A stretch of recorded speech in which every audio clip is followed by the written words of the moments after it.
People walk by graffiti on a wall and they say that's not art, but how are they an art critic? How can any one person tell another person that one thing isn't art, when to that person it could be the most beautiful thing they've ever done or seen? I didn't even know what graffiti was when I started doing it. Like, I learned it from this kid in this neighborhood I was doing. I always did art, you know, like I was always about art. And this kid was doing, like, taking people's names and putting lightning bolts and making the letters connect and shit, you know? And I was like, fuck, dude, that's fucking cool. Started doing it.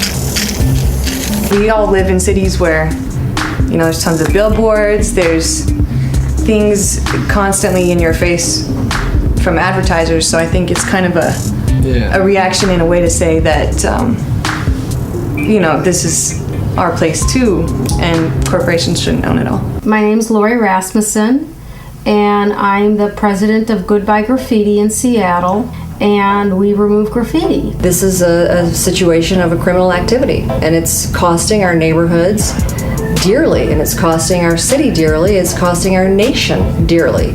It is a multi-billion-dollar impact, negative impact, and the resources required to remove graffiti and address this issue are significant. And down to the local neighborhood level, if you're walking down the street and you're seeing a lot of debris and trash, and then of course you look up and you see graffiti, it starts to, you know, remind people and resemble chaos in some way, and so it brings personal public safety into question. So we really want to sort of bridge a gap, so to speak, between the youth and the individuals creating this graffiti, and try to get them to understand that this is, while one person may see it as an art or a message that they're conveying, it's still damaging and costing millions of dollars to remove it. Just accept that the people who are working on it don't have anything against you. They're doing it for the love of art and the love of the idea of community. And that art is an important part of that. For someone to express themselves by defacing the property, that's wrong. If they want to express themselves, that's fine, but they need to find the correct medium to do it.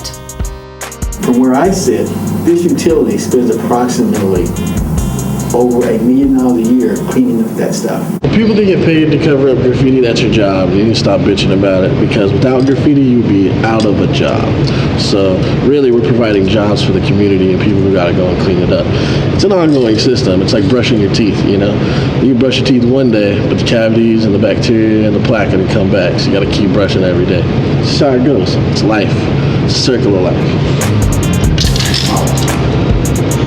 And it follows the broken window theory. Where you see graffiti, you'll see litter. Where you see those two things, you'll see other crimes.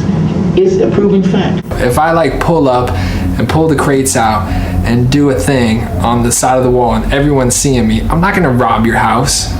You know who I am. You know what my car looks like. I'm not gonna go kicking in any door, see like that's the dude who was painting there the other day.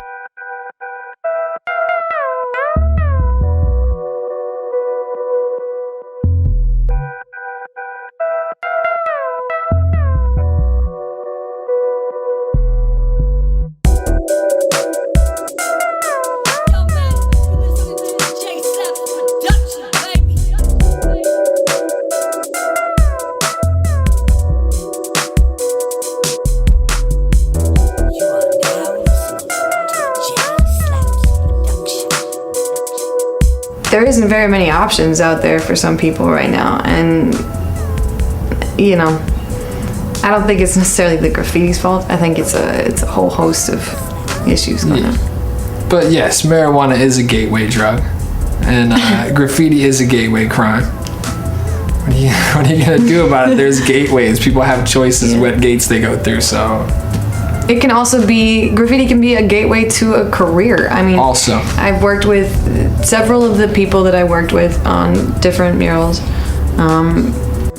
before I met these guys, and after, have gone from being graffiti artists to getting huge contracts with sneaker companies and gallery shows, and flying to Japan for you know, a wall in Japan. I mean, it can be a gateway to amazing things as well. Been painting for 18 years and started painting trains in West Seattle when I was about 12, 13 years old. I got busted like 5 times, and now I'm, you know, painting free walls and painting whatever I can.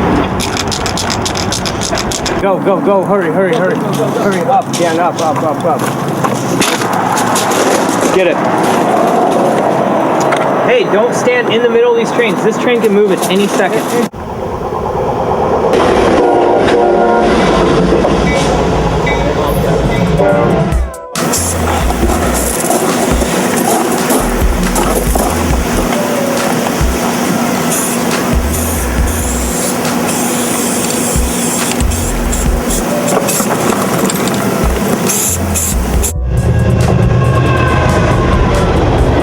I write biker, and the reason why I write biker is I also ride BMX bikes.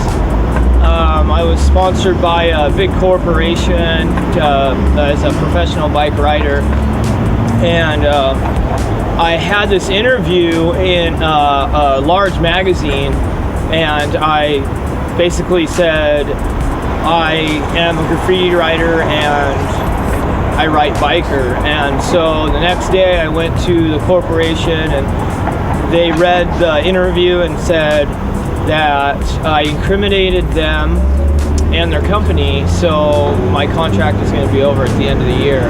And I was trying to explain it to them that I'm not just out there, you know, tagging on buses and street signs. I also do this as an art form, and they didn't get it. And as a result of that, I actually lost my contract.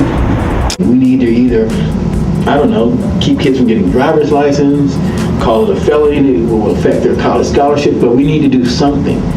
That's what we need to do. And we're not stepping up, we're not doing it. We're putting all the pressure on the victim. And that's what bothered me most of all. I've talked to a lot of these kids, and they've told me, well, it's my First Amendment right to tag your building. That's a public building, I own it. First of all, get a job and pay taxes, then you'll understand about ownership. Second of all, your First Amendment rights stop where they enter into my square foot of space. I got enlightened to the downtown world, hanging out downtown at the skate session at Westlake. Everybody knows about Westlake, dude.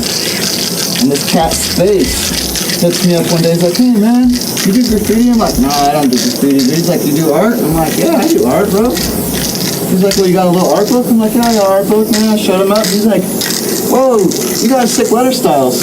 I'm like, letter styles? What are you talking about? He's like, yeah, you do graffiti. I'm like, nah, I don't do graffiti. He's like, yeah, look at that shit. I'm like, huh. Didn't even know what the fuck it was. So he's like, so what's your tag name? Fuck, I didn't have any idea what the fuck tag name was, dude. He's like, what's your nickname? I'm like, well, the kids at school call me Chips. He's like, that's your name, bro. I'm like, really? Okay, cool. It was a movement that grew. It wasn't just a bunch of crap that people were doing. It was really something that people believed in, and that's great, you know. But now that there's so many people doing it, it's high stakes for city governments. And I mean, like we were talking today, there's third-party businesses, right, that do that. Like the battle between the graffiti and the clean wall, it's like high stakes game, you know. There's people getting years in jail for it. You know, I have to protect myself from chemicals. Let's go. What am I gonna do now? So I'm just gonna spray my chemicals on. You know, I'm gonna use a wire brush and then run my hose up here, pressure wash it, and the job will be done. It's called suck truck because because of the vacuum, because we suck all the chemicals. But I don't think I'm not gonna be able to use it right now because of the stairs. So water won't really stay in one place.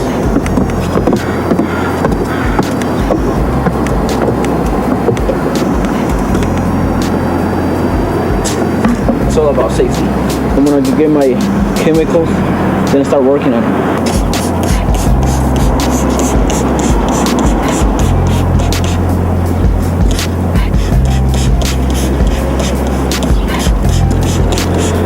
What are the chemicals that you're using? Well, I don't even know what it is, to be honest, yeah. So, but it's a really good chemical. It works really good.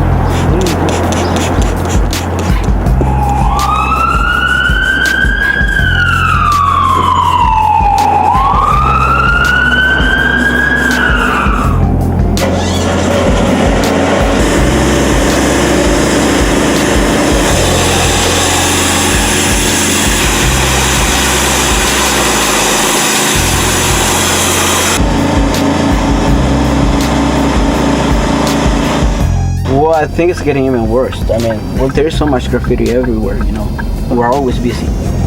And, and that's good for us because, we get paid for doing this and hey, I think it's perfect. That's not counting what the mom and pop shops have to spend, because when I get a complaint from a citizen, I have to send an enforcement letter threatening to fine them $100 a day up to $5,000.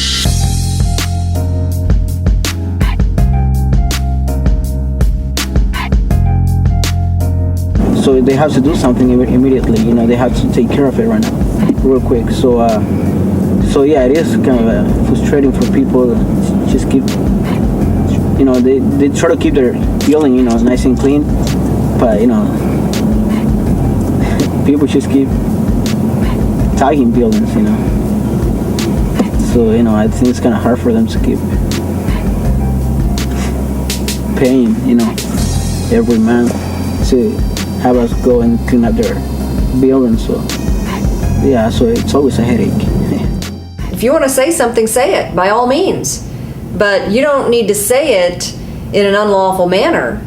And you don't need to say it in a way that causes economic hardship for your neighbors. When people were first originally doing it in the subways and stuff, they had never heard, graffiti wasn't an issue. They had all these cool colors like avocado and all these crazy 70s colors and ice blue, jungle green, icy grape.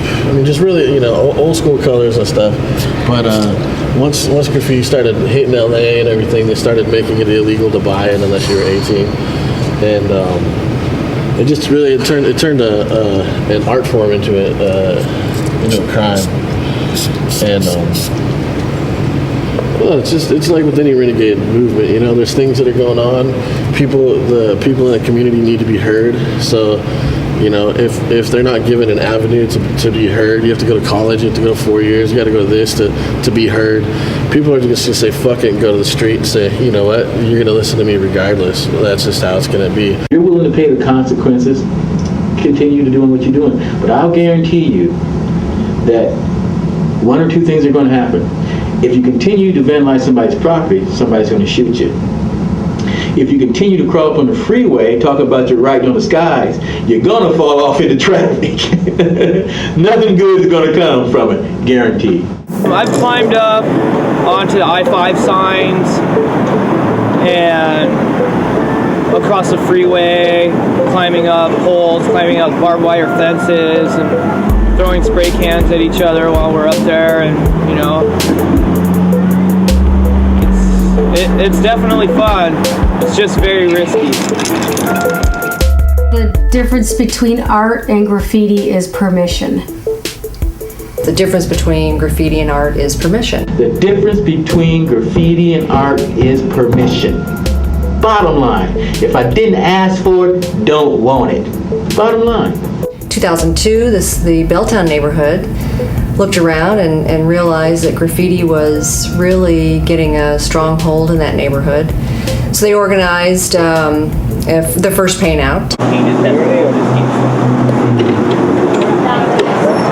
Yeah, but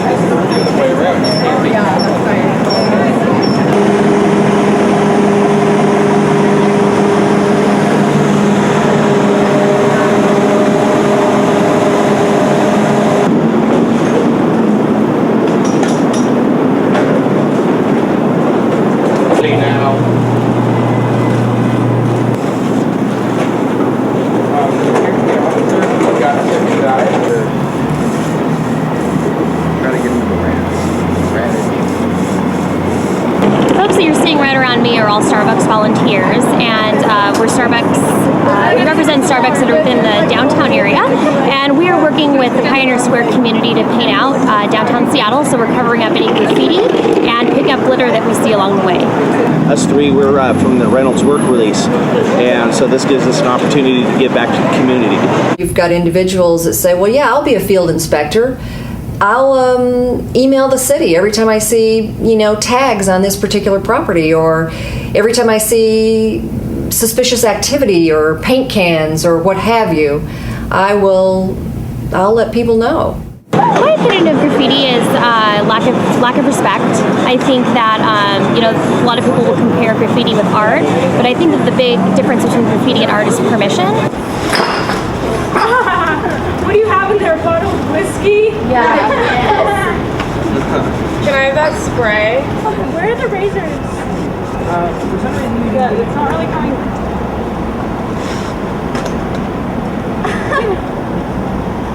So cute. There's a little evil monkey dragon. I can't get it down.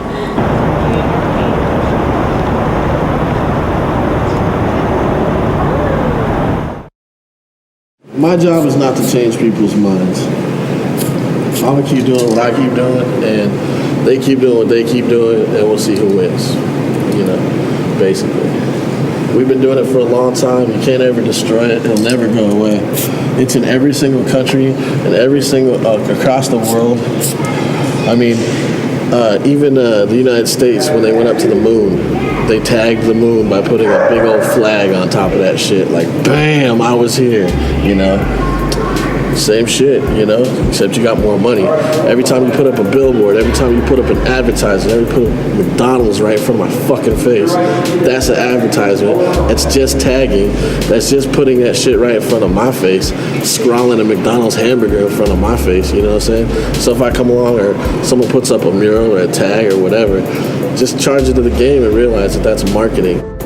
First time I ever did some graffiti, I was about 12 years old. My friend told me about tagging. He was a couple years older than me. We went and tagged up this bathroom, like right behind my apartment complex. Cops showed up at my door because I used my real name and shit. And so that was the first time I ever did graffiti, first time I got arrested for graffiti. Started evolving from there, started bombing, getting big, rollers, you know what I'm saying? And probably about 2000, the first day of 2000, January 1st, I did my first piece on the legal wall with Charms. Charms basically just brought me into the game, taught me a little bit more, introduced me to a bunch of people, got me painting trains, just started killing it. I've always loved bombing though. Bombing's my favorite, bombing and tags, and just something that I'm in love with. I love to walk around the city and see new shit up, you know what I'm saying? New writers I know or writers I don't know or writers that are just coming in or writers who haven't hit up for a while, it's good to see, man. It feels like you're not alone, you know what I'm saying, in this big fucking gray world. The more graffiti that's out there, the better chances we have on doing bigger and better shit. So, say some kid runs up on a wall and just does a tag, and then there ends up being more tags. Then eventually, if that business owner doesn't like it, he might have an upscale artist come and do pieces on the wall. There's some thugs and there's some people that you don't want to cross, but for the most part, it's artists that didn't want to be go to some ballet school or some shit like that where you gotta, draw some naked fat chick for hours and hours, Graffiti's not like that. You get to go, express yourself, be who you are. There's some people that go and paint on churches, and there's some people that go and do different things, but you can't change that. There's assholes in every bunch of people, even from people that are on the school board. I'm sure there's a bunch of dicks on there. Matter of fact, I know there is, you know what I'm saying? So, there's bad apples in every bunch. But what you got to realize is that there's a positive side to this, and that's what we're focused on. Because you're not talking to a cat that's tagging on your building. You're not talking to a cat that's smashing in your windows, and you're not talking to a cat that's defacing your church. You're talking to an artist, someone who's trying to better the community, trying to help people, and all I get is shot in the foot every time I try to help somebody or try to come in and do something because of the stigma that comes along with it. I get excited when I paint out those large tags, though. I love that stuff because a lot of times, sometimes I go on site and I actually find these guys' practice pads. You know, a lot of the really pretty ones are premeditated. Because they're artists. It's truly what they're doing. And so a lot of times, sometimes they forget and leave their artwork on the side, but it's kind of funny. And those are the ones I really get a thrill out of painting over, because this person probably spent, I don't know, the entire night doing it. And so for me to paint it out, it just makes me feel so good. Growing up, I was never interested in really expressing myself artistically when it came to bombing. You know, it was just about vandalizing and sort of making my mark and saying fuck you to the world.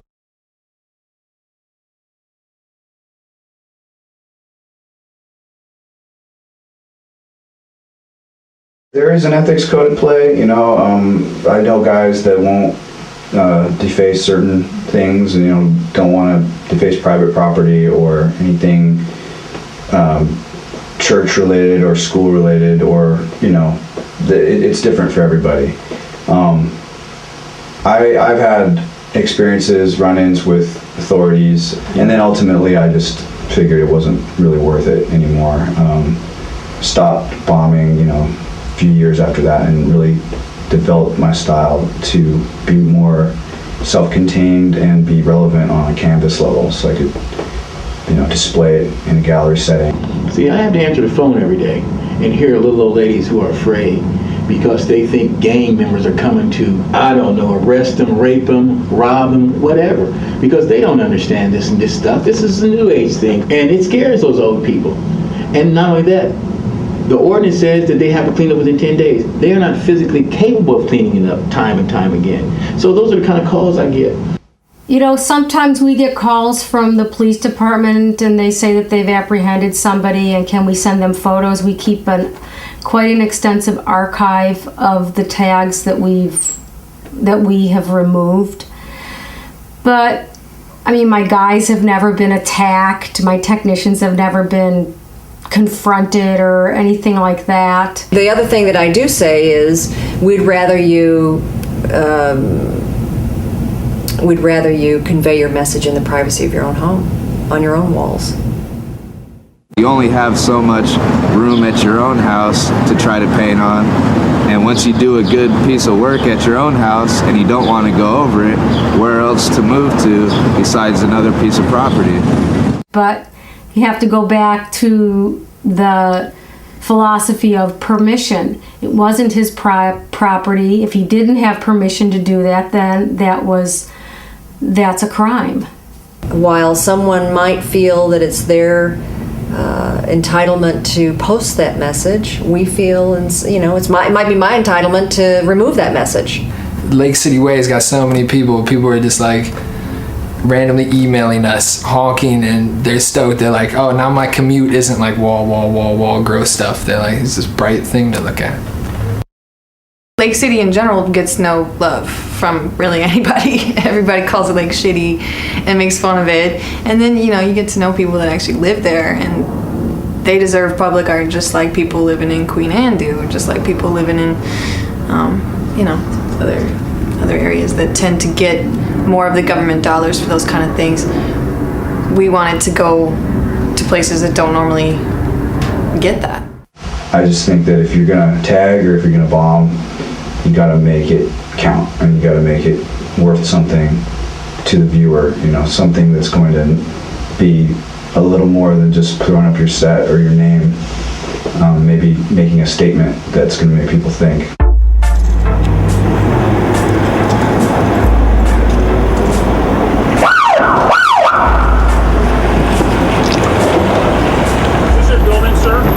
No, but I guess it's a free wall. Sorry about that. You scared the crap out of me. That is very nice. Really? Yeah, I like that. Yeah. Good control of the line. I appreciate the compliment. Yeah. Is this a city mural deal? Free wall. Yeah. The property owner doesn't care, so. There, keep it up. Yeah, thanks, man. Original American art form. All right. There you go. Cops showed up and they weren't hassling us, so that's what's up.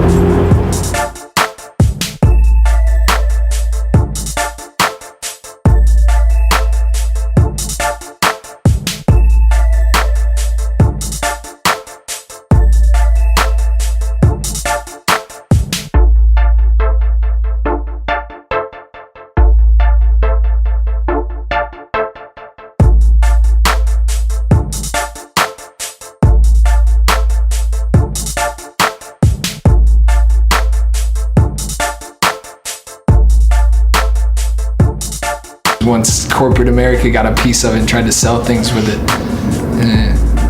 I don't want to be negative, but I'm a little soured on it.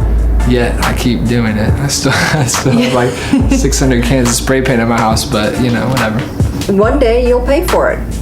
Whether you'll either be, you might spend some community service time and learn a little bit more about the reality of what you're doing, or it might be, as a taxpayer one day. But some way you'll pay for it. Your parents are paying for it. Right now. It's become more than just pop art and more than just an alternative art form. It's become something more, and it'll always be remembered as sort of this time period's signature style.